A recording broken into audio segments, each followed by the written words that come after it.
April, the loveologist. She's got a lesson or two. She's a love coach, a matchmaker, making dreams come true.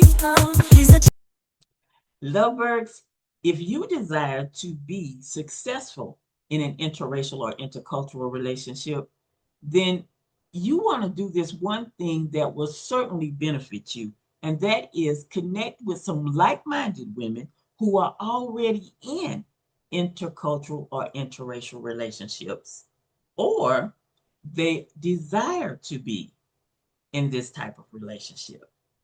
Because, see, there's going to come a time you're going to need somebody to talk to. And when you go and try to talk to your friends and family, they're going to look at you like you speak Greek.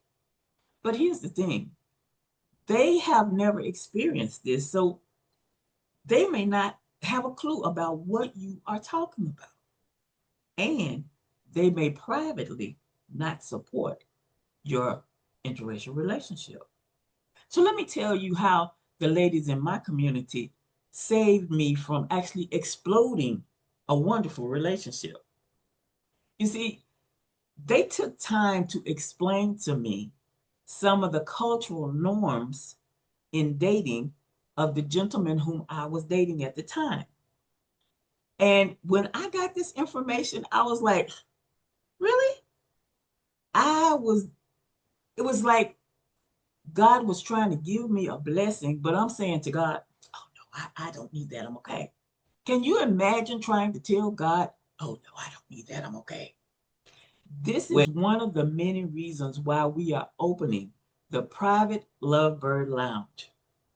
Go ahead, grab that link, and get signed up for the waiting list. And I know this, you're going to thank me later. So, yes, I am April, your favorite loveologist. I'm the president and CEO at Authentic Love, where interracial relationships are our number one priority. beyond of interracial love, breaking down the wall.